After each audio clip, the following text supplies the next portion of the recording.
Sir, she named you as the father.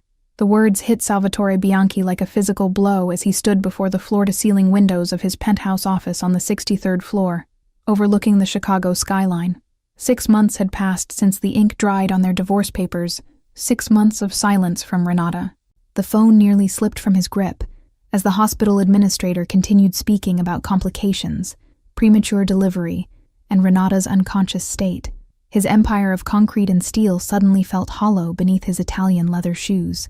Memories flooded back, their whirlwind courtship 4 years ago, when she'd been the brilliant art curator who refused his advances 3 times before accepting a dinner invitation. He remembered how her intelligence and fierce independence had captivated him in a world of sycophants. Their marriage had collapsed under the weight of his obsession with expanding his territory. Missed anniversaries replaced with expensive gifts, and late-night phone calls that pulled him away from their bed.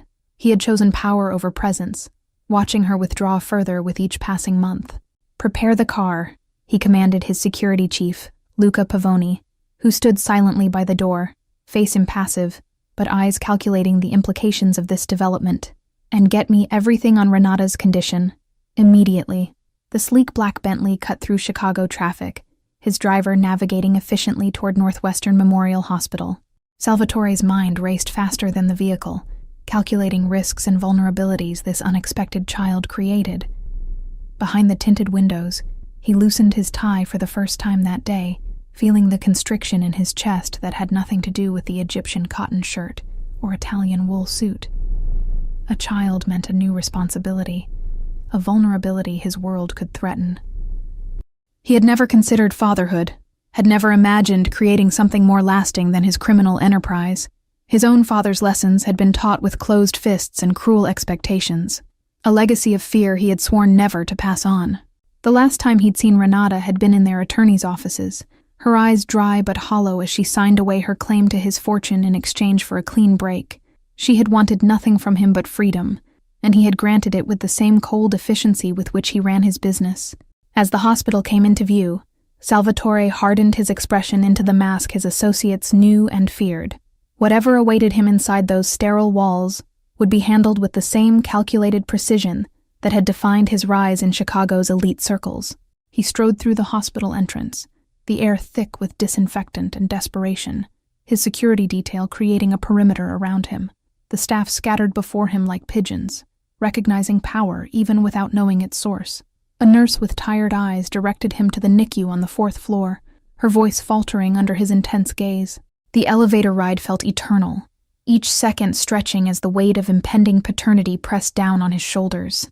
Salvatore had faced down rival families, corrupt officials, and federal investigations without blinking, yet his heart hammered traitorously against his ribs as the elevator doors slid open. He was a man accustomed to controlling every variable, yet he was walking into a situation entirely beyond his command. The head doctor approached him with the wary respect of prey, recognizing a predator, explaining Renata's condition in careful terms: severe preeclampsia, emergency C-section, induced coma to stabilize her condition. The words blurred together as Salvatore focused on maintaining his impassive facade.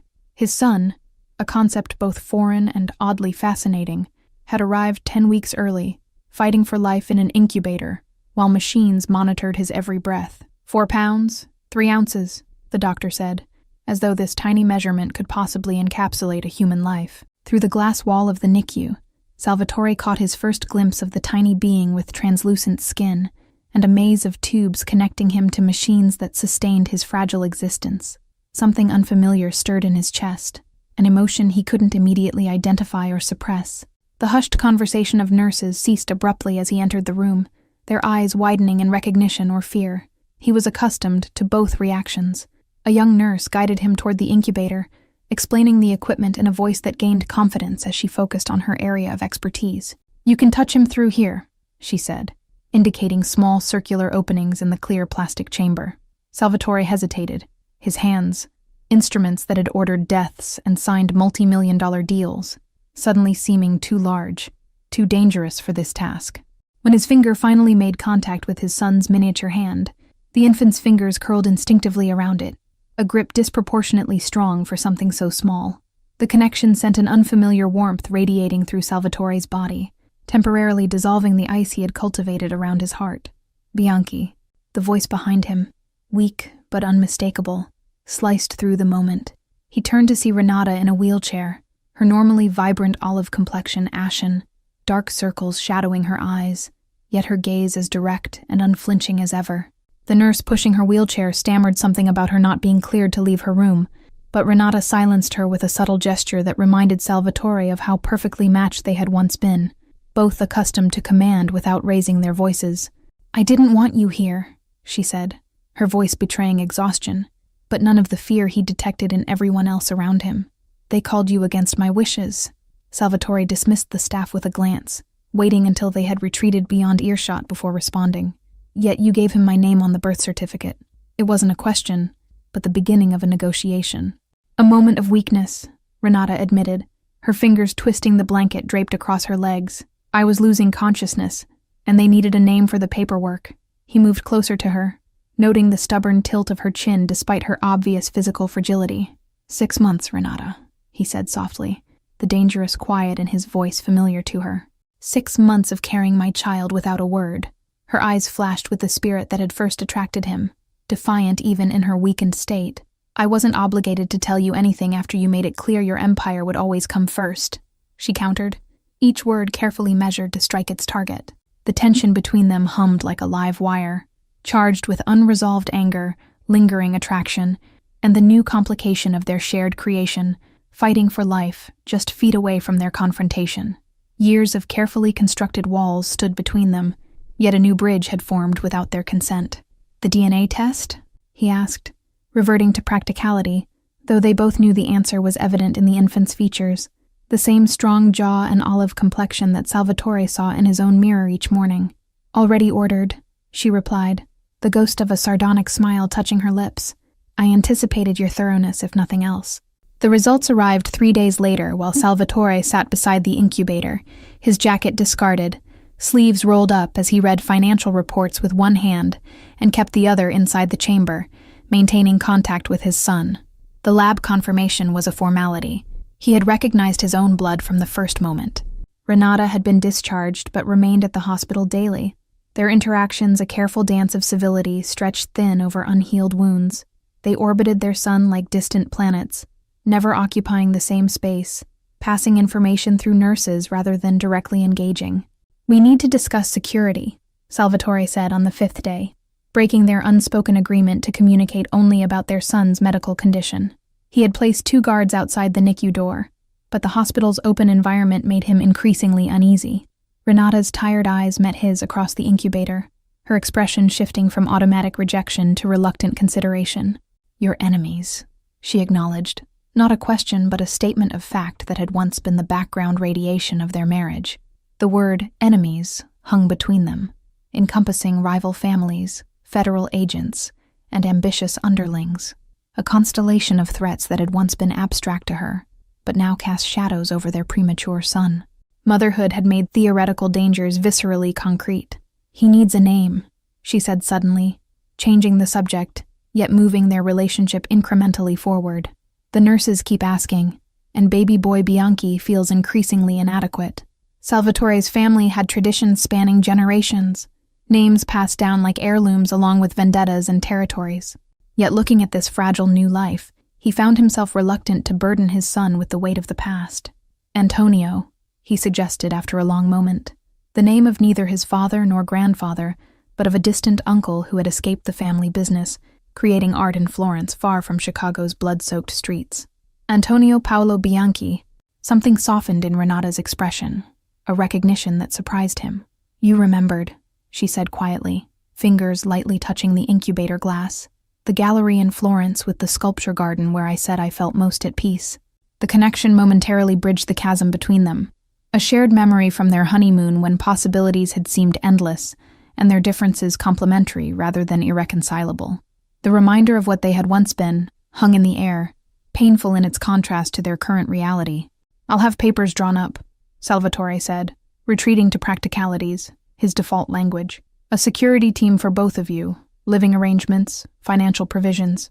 Ranata stiffened, her brief vulnerability evaporating. "I don't want your money," she stated, the same words she had spoken during their divorce when she had walked away from millions. "And I have my apartment in Lincoln Park. An apartment with street-level access, minimal security, and windows overlooking a public park," he countered, his tone making it clear these were unacceptable vulnerabilities. It might as well have a target painted on the door. The monitor tracking Antonio's heart rate beeped steadily between them, a rhythmic reminder of what was at stake beyond their pride and past grievances. Their son's needs transcended their complicated history, demanding solutions neither had anticipated 6 months ago. 1 month, Ranata finally conceded, her voice barely audible above the medical equipment. "Until he's stronger and can leave the hospital, we'll discuss arrangements that don't involve me returning to your world." The DNA results were a formality Salvatore barely glanced at before signing the acknowledgement. Antonio's features already betrayed his lineage, the distinctive Bianchi brow and chin, unmistakable even in his miniature form, still fighting for life beneath the medical equipment. Ranata observed Salvatore from across the room, noting the slight softening around his eyes when he touched their son's hand through the incubator port. This tenderness was a side of him she had glimpsed only in their earliest days together, before his empire consumed him. "The Genovese family will be monitoring the hospital records," warned Paolo, Salvatore's consigliere, during their discreet meeting in the hospital's private waiting room. A Bianchi heir changes the landscape of succession and alliances across the Midwest. Salvatore's jaw tightened at the mention of his rivals, calculating the threats from every angle while maintaining his outward composure. A child had never factored into his strategic planning, creating vulnerabilities he couldn't afford, but wouldn't abandon. "I've arranged for a secure floor at Northwestern," Salvatore informed Ranata that evening, his tone leaving no room for negotiation. "Private nurses, enhanced security protocols, and medical equipment equal to what he has now." Renata's exhaustion couldn't mask her immediate resistance, fingers tightening around her coffee cup. "You think you can just rearrange our lives with a few phone calls and bank transfers, like relocating one of your businesses?" The pediatric specialist interrupted their brewing argument, explaining that Antonio had shown improvement, but would need specialized care for months. The medical reality silenced their personal conflict, forcing them to confront the practical demands of their situation. "One condition," Ranata finally conceded, meeting Salvatore's gaze directly for the first time since his arrival at the hospital. "My work continues. The gallery opening next month goes forward regardless of these arrangements." Salvatore studied the stubborn set of her chin, remembering how her passion for art had been what first drew him to her 3 years ago at the exhibition where they'd met. Her independence had fascinated him then. Now it complicated their negotiation. "Your curator position can be managed remotely," he countered, already envisioning security arrangements for the gallery. Antonio's safety must take precedence over opening night cocktails and networking. The flash in Renata's eyes reminded him of their most heated arguments, when she had been the only person in Chicago unafraid to challenge him. "My career isn't a hobby to be rescheduled around your priorities," she stated, her voice low but resolute. As Antonio's condition stabilized enough for limited physical contact, a nurse showed Ranata how to perform kangaroo care, holding their son against her bare skin to regulate his temperature and strengthen their bond. Salvatore watched from the doorway, an unexpected ache forming in his chest. When the nurse suggested he try the same technique, Salvatore hesitated, his hands that had orchestrated complex criminal enterprises suddenly uncertain. Renata's soft instruction surprised them both. "Just support his head, like this." The first voluntary contact between them in months. The sensation of his son's heartbeat against his chest altered something fundamental in Salvatore's worldview, shifting priorities that had been fixed for decades. The empire he had built seemed simultaneously more important to secure and less important than this fragile connection. As they settled into a cautious routine of hospital visits and medical consultations, Salvatore's enemies began testing boundaries, probing for weakness in his organization while his attention was divided. 3 shipments were intercepted at the docks, a warning he couldn't ignore.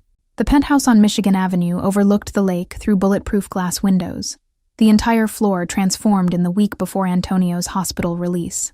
A state-of-the-art nursery occupied what had once been Salvatore's home office, medical equipment disguised within custom cabinetry.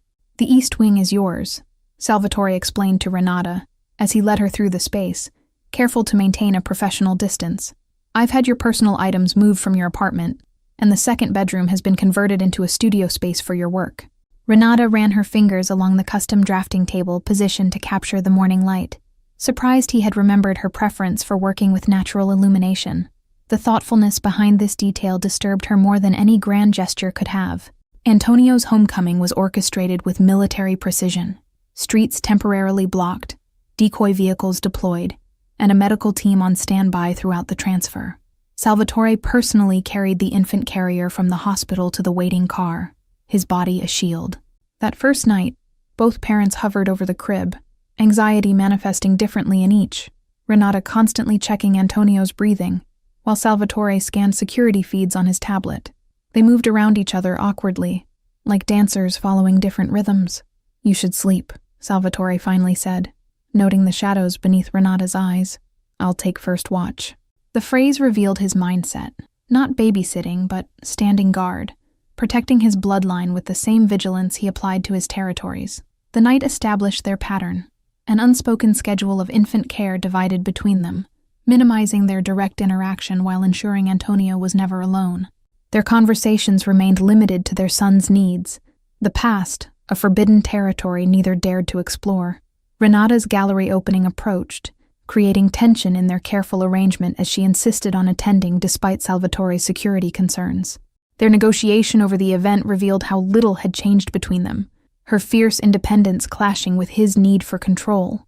"You'll have 4 men inside, 2 outside, and I'll attend as your escort," Salvatore finally proposed, having calculated the risks and determined his personal presence would be the most effective deterrent to any threat. "Non-negotiable if you insist on going." The prospect of appearing publicly together for the first time since their divorce created a new complication neither had anticipated, the personal implications beyond the practical security concerns. Ranata found herself standing before her closet that evening, considering choices with uncharacteristic uncertainty. When she emerged in a sleek black dress that highlighted the curves still recovering from pregnancy, Salvatore's momentary silence spoke volumes. The physical awareness between them remained unchanged, despite the emotional distance they maintained through carefully constructed barriers. Antonio's first pediatrician visit became another choreographed security operation, with Salvatore's personal physician making a house call rather than risking exposure at a medical facility. The doctor's startled expression when the mafia boss carefully demonstrated the feeding technique he'd perfected betrayed his surprise. The household staff maintained a respectful distance, but Ranata noticed how they watched their employer with newfound curiosity as he adjusted his schedule around Antonio's needs. The fearsome reputation that had once seemed carved in stone showed hairline fractures in the presence of his son. During the 3rd week of their arrangement, Ranata woke to find Salvatore in the nursery, speaking softly to Antonio in Italian. Not baby talk, but serious conversation about honor and choices, family legacies and fresh starts. The vulnerability in this unguarded moment made her retreat silently to her room. The territory they carved for themselves within the penthouse evolved with unspoken boundaries, shared spaces like the kitchen becoming neutral zones where they could briefly coexist without confronting the complicated emotions that simmered beneath their civil interactions. The first warning came disguised as a congratulatory flower arrangement delivered to the gallery opening, the card's message clear only to those who understood the language of threats. "Children make us vulnerable. Condolences in advance." Salvatore intercepted it before Ranata could read it. His response was swift. A clear message was sent across the city's power structures, understood by all who needed to heed it. The evening news reported unrelated incidents, but the targeted precision of Salvatore's actions told a different story. Ranata recognized the shift in security protocols immediately. Additional men positioned throughout the building, her scheduled appointments suddenly canceled, and Salvatore's increased presence in the penthouse rather than at his downtown office. Her artwork remained untouched on her easel, deadline approaching. "You can't keep us locked away indefinitely," she challenged him over dinner, the first meal they'd shared rather than eaten in separate rooms. "Antonio needs normality, not a fortress mentality that will shape his entire worldview." Salvatore's expression remained impassive, but his knuckles whitened around his fork. "The Genovese family doesn't issue empty threats," he stated, the rare mention of his business within these walls indicating the severity of the situation. "They see him as leverage against me." The security breach occurred during a scheduled staff change. The service elevator compromised by a maintenance worker whose background check had been flawless because his identity was fabricated. Ranata was alone with Antonio in the nursery when the alarms silently triggered. She had only seconds to react, her maternal instinct overriding fear as she grabbed Antonio and moved to the panic room Salvatore had shown her during their first tour. The reinforced door sealed behind her just as footsteps approached down the hallway. Through the hidden security monitors, she watched 3 men methodically search the penthouse, their movements betraying professional training rather than common criminal opportunity. They focused immediately on the nursery, ignoring valuable artwork and electronics. Salvatore's arrival, 8 minutes later, transformed the penthouse into a scene of intense conflict, his controlled precision evident in the efficiency with which he and his security team dealt with the intruders. Ranata had never witnessed this side of him directly, had only known it existed in the abstract. When he finally opened the panic room door, blood spattered across his custom shirt. Salvatore's expression contained something Ranata had never seen before, raw fear momentarily visible before his composure returned. Without speaking, he gathered them both in an embrace that surprised them equally. "You were right to come here immediately," he said later, after Antonio had been settled and the evidence of intrusion erased by a specialized cleanup crew. "Your instincts saved his life today." The attack forced a renegotiation of their arrangement, security concerns overwhelming their carefully maintained independence. For the first time since the hospital, they sat together for hours, analyzing vulnerabilities and possible solutions, their shared purpose temporarily bridging other divides. "We need to disappear," Salvatore finally concluded, making calls to prepare his rarely used property in Michigan, isolated on 100 acres of private woodland. 3 weeks minimum, until I can identify and eliminate the source of the leak. Ranata gathered essentials with practiced efficiency, prioritizing Antonio's needs, while noting how Salvatore methodically removed evidence of their destination from every electronic system. The disciplined emergency response revealed how her ex-husband's mind operated under pressure. The journey north happened in darkness, vehicle switches and decoy routes ensuring their trail disappeared long before they reached the lakeside property. Antonio slept through the complex maneuvers, unaware that his existence had redrawn the boundaries of Chicago's criminal landscape. The lake house revealed a side of Salvatore that Chicago never witnessed, practical rather than luxurious, with stone fireplaces and sturdy furniture built for function over appearance. The isolation stripped away pretenses, forcing a simpler existence focused on Antonio's needs. Ranata discovered Salvatore's unexpected domestic capabilities the first morning, when she entered the kitchen to find him preparing eggs and coffee with the same precision he applied to everything. "My mother insisted I learn," he explained, noticing her surprise. She believed dependence was a weakness. The mention of his mother, a topic he had avoided throughout their marriage, opened a small window into his past. Ranata found herself sharing breakfast with him, Antonio sleeping peacefully in the portable bassinet beside them, their conversation cautiously exploring neutral territory. Days passed in a strange domestic rhythm, security concerns creating forced proximity as they shared responsibility for Antonio, while Salvatore coordinated his Chicago operations remotely. Ranata continued her gallery work on her laptop, occasionally asking his opinion on exhibition layouts. The Lake House Library revealed another surprise. Shelves lined with art history volumes and rare exhibition catalogs Salvatore had collected over years, including several featuring Renata's early curatorial work. When questioned, he simply stated, "I followed your career," the admission hanging between them like an unfinished conversation. During a thunderstorm that knocked out power to the property, they sat by firelight sharing stories they'd never exchanged during their marriage. Renata's childhood in foster homes that fueled her determination for independence. Salvatore's first rebellion against his father's brutality at 12, when he'd hidden a wounded stray dog in his bedroom for weeks. "You never talked about wanting children," Ranata said one evening, as they sat on the porch, the sunset painting the lake copper, while Antonio dozed in her arms. "It was one of the agreements that made our relationship seem compatible at the start." Salvatore studied his son's sleeping face, his expression unusually unguarded. "I convinced myself it was a choice about vulnerability and legacy," he admitted, "but watching my father's cruelty shaped me more than I acknowledged."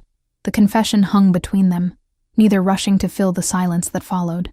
Ranata finally reached across the space separating their chairs, her fingers briefly touching his wrist, in a gesture that acknowledged his revelation, without demanding more than he could give. As Antonio began to smile and respond to their voices, their shared delight in his development created moments of genuine connection. Salvatore recorded each milestone meticulously in a leather journal, his attention to detail applied to parenthood, with the same intensity he gave his business. "You're different with him," Ranata observed one afternoon, as Salvatore patiently sang an Italian lullaby while walking Antonio through a fussy period. "Present in a way you never were with me." The observation contained no accusation, just a quiet truth they both recognized. Salvatore continued his gentle movement, considering his response carefully before meeting her eyes directly. "Near-death experiences have a way of clarifying priorities," he finally said. Late one night, Ranata found Salvatore reviewing security footage from Chicago on his laptop, his expression grim as he watched surveillance of Genovese men meeting with one of his captains. The betrayal was evident even without audio, the trusted lieutenant now compromised. "This is why I kept you at a distance," Salvatore said without looking up, aware of her presence behind him. "Every relationship becomes ammunition for enemies to exploit. Every attachment a potential weakness to be leveraged." His words illuminated the fundamental conflict of their marriage, his belief that isolation equaled safety, colliding with her need for genuine connection. For the first time, Ranata could see his emotional distance as misguided protection rather than indifference. The realization didn't erase their past, but it reframed it in a way that allowed for new understanding. As they moved around the kitchen that evening, preparing dinner together, the silence between them felt companionable rather than strained. Antonio's first genuine laugh, prompted by Salvatore's improvised shadow puppets on the wall, broke something open between them. Ranata joined their play, adding her own shadow creations, and suddenly they were both laughing too, the sound unfamiliar but healing. The call came at 3:42 a.m., Salvatore's private line ringing with news that could not wait until morning. His expression darkened as he listened, body tensing like a predator preparing to strike, eyes finding Ranata standing in the bedroom doorway with Antonio cradled against her shoulder. "They've taken Carlo," he said, after ending the call, referring to his youngest brother who managed their legitimate business interests. "The Genovese family is demanding an exchange. Carlo for information about our son. The calculated cruelty of targeting his brother, the only Bianchi untouched by the family business, a professor at Northwestern whose passion for mathematics had been encouraged rather than ridiculed by Salvatore, revealed how thoroughly their enemies had studied their vulnerabilities." Ranata watched Salvatore transform before her eyes, the man who had gently bathed their son hours earlier, vanishing beneath the calculated precision of a strategist, weighing options and outcomes. His fingers moved rapidly over his phone, activating contingency plans long established for such scenarios. "I need to return to Chicago immediately," he stated, already gathering essentials with practiced efficiency. "You and Antonio will remain here with Paolo and 4 guards. No communication, no digital footprint, complete isolation until this is resolved." When Ranata began gathering her own essentials, Salvatore stopped abruptly, confusion momentarily breaking through his tactical focus. "What are you doing?"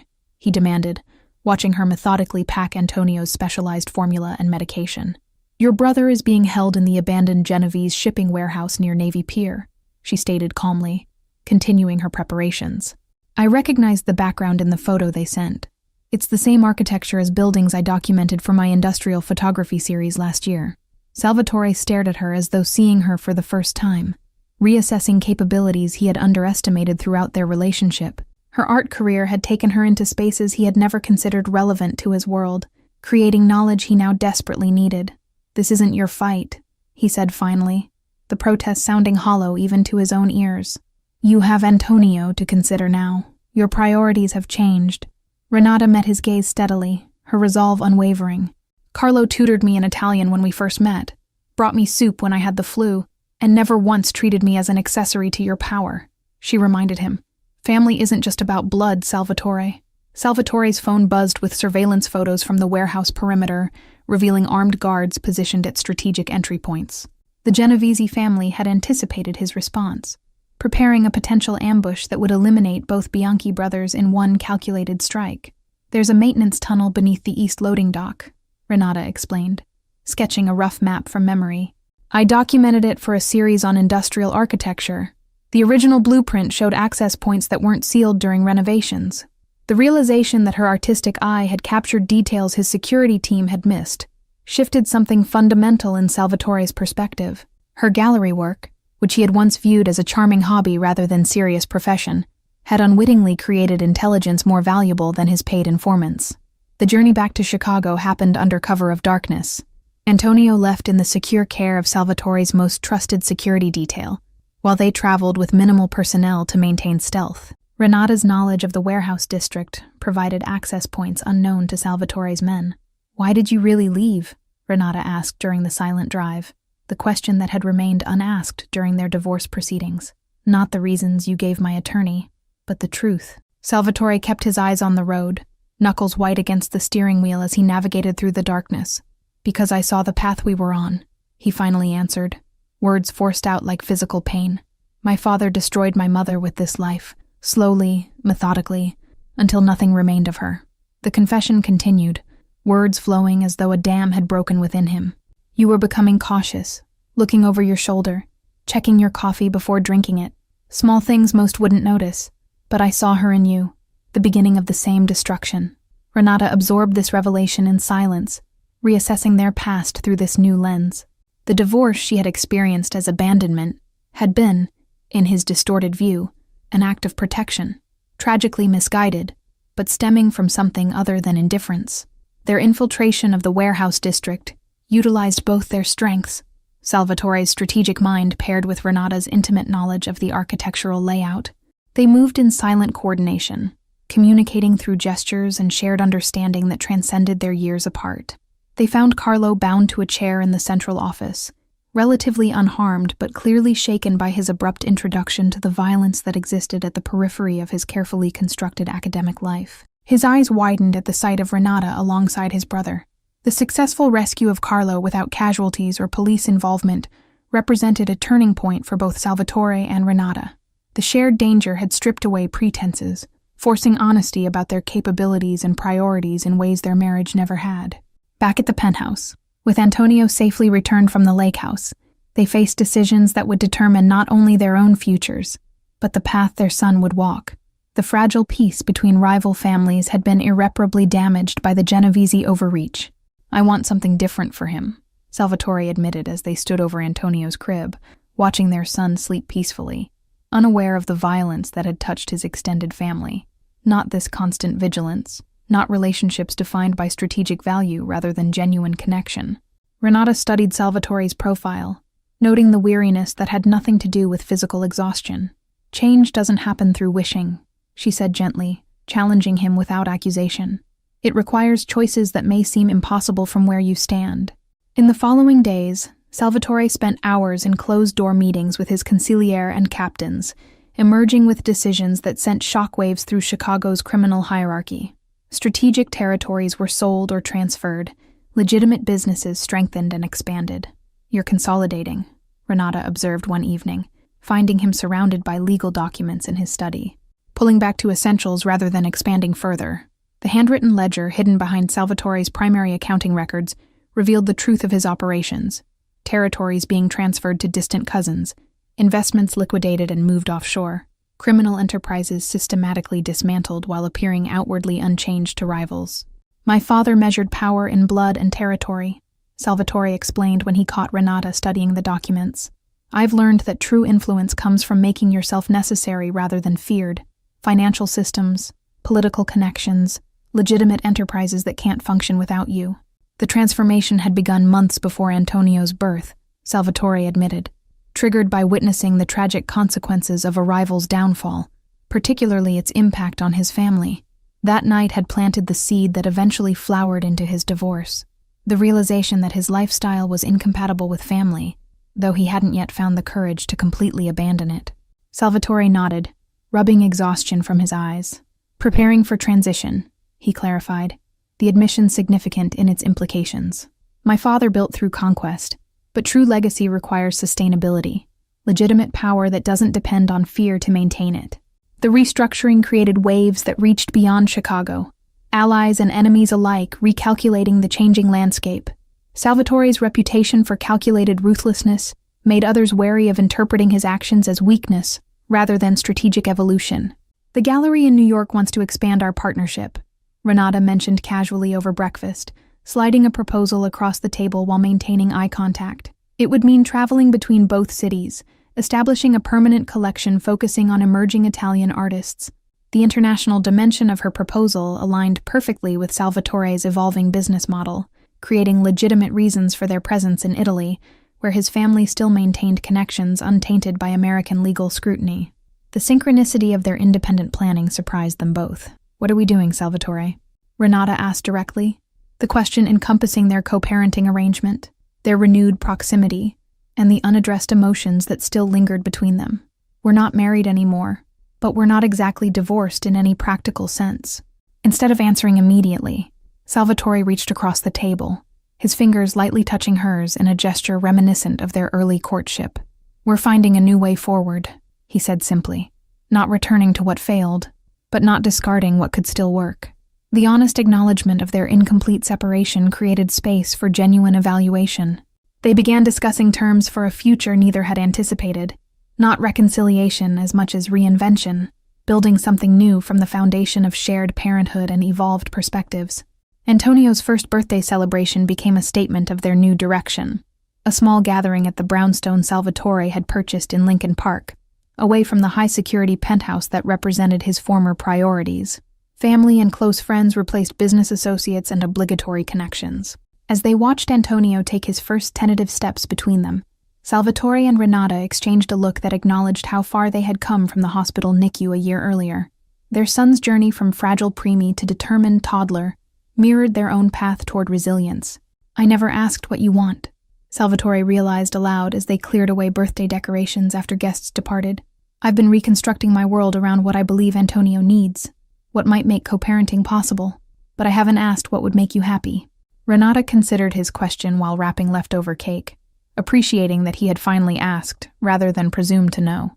"I want authenticity," she answered, meeting his gaze directly. "Not performances of domesticity or arrangements of convenience, but genuine presence." Salvatore absorbed her words, recognizing the fundamental complaint that had underscored their marriage's collapse. His physical presence had never been matched by emotional availability, his attention divided between her and the constant calculations his position required. "I'm learning," he acknowledged, the admission lacking his usual certainty. "When you left, I maintained control by convincing myself it was inevitable, that our worlds were incompatible by nature rather than by my choices." The conversation continued late into the evening, more honest than any they had managed during their marriage. Ranata described her loneliness within their relationship, while Salvatore confronted how his father's emotional absence had become the template he unconsciously followed. 3 months later, the New York gallery opening provided the perfect cover for their strategic expansion. Salvatore's legitimate import business partnered with Renata's exhibition of contemporary Italian sculpture, their professional collaboration a public face for deeper private changes. Antonio thrived in his new environments, adaptable in the way of children whose security comes from relationships rather than locations. His vocabulary expanded to include Italian phrases Salvatore taught him alongside the English Ranata spoke, his identity already bridging multiple worlds. "The Genovese family has acknowledged our strategic adjustments," Paolo informed Salvatore during their weekly briefing, expression carefully neutral. "Their focus has shifted to Detroit since our reevaluation of certain enterprises. The strategic retreat from specific criminal operations had been calculated to reduce exposure while maintaining essential revenue streams. Salvatore's empire was evolving rather than diminishing, transitioning toward longevity through legitimacy, without sacrificing the power that protected his family." Ranata found Salvatore in Antonio's room one evening, the toddler asleep while his father sat watching over him with an expression she had never seen during their marriage. Vulnerability without strategic purpose was new territory for him, as significant as his business restructuring. "He has your determination," Salvatore observed as she joined him, referencing Antonio's persistent attempts to climb furniture beyond his capability. "And your eye for beauty. Watch how he arranges his toys by color without being taught." The casual observation revealed how closely Salvatore studied their son, noticing patterns and preferences Ranata herself had only vaguely registered. His attention to detail, once devoted primarily to identifying weaknesses in rivals, now focused on understanding the person their son was becoming. The security breach in their Chicago residence had necessitated a complete overhaul of Salvatore's inner circle, with Paolo conducting extensive background investigations into every associate. The betrayal had come from Angelo, Salvatore's childhood friend, whose gambling debts to the Genovese family had created an exploitable weakness. Their new security protocols operated on a need-to-know basis, with information compartmentalized even among trusted lieutenants. Salvatore had learned from corporate structures, rather than traditional mafia hierarchies, implementing oversight systems that prevented any single person from possessing complete operational knowledge. The transition created natural attrition among old guard members, uncomfortable with legitimate business practices, allowing Salvatore to promote younger, education-oriented associates with skills in finance and technology. The organization was evolving generationally, preparing for Antonio to inherit something sustainable rather than constantly vulnerable to legal prosecution. "I've been offered a visiting curator position in Florence for the summer," Ranata mentioned, testing his reaction to potential separation after months of carefully reconstructed closeness. 3 months at the Uffizi, developing an exhibition on contemporary interpretations of Renaissance techniques. Instead of the possessive resistance she might have expected from the old Salvatore, he considered the opportunity from multiple angles before responding. "The Tuscan villa needs renovation before winter," he noted thoughtfully. "Antonio would enjoy exploring the gardens while the work is done." The assumption that they would function as a family unit during this international opportunity wasn't stated explicitly, but embedded in his response. Their relationship had evolved beyond formal co-parenting into something neither had anticipated when receiving that hospital call 18 months earlier. "Is this what you imagined when you signed our divorce papers?" Ranata asked as they stood on the terrace of their New York apartment, the city lights creating a private constellation around them. This strange new configuration that isn't quite marriage, but isn't separation either? Salvatore's laugh contained genuine amusement rather than deflection. "I imagined you free from danger and myself focused entirely on business," he admitted. Antonio rewrote possibilities I had eliminated as impossible. The formal ceremony happened on Antonio's 2nd birthday. Not a wedding, but a naming celebration that functionally reunited the Bianchi family without legal documentation that could be leveraged against them. Their closest allies recognized the significance without needing explicit explanation. Traditional vows had been replaced with private promises, more meaningful for their specificity. Salvatore committed to presence over perfection, while Ranata promised understanding of his protective instincts without surrendering her independence to them. They built bridges between their different worlds. Thank you all for following this story. If you enjoyed it, please write in the comments where you're watching from. And don't forget to like, subscribe, and share the video, as your support is important for me to continue creating here.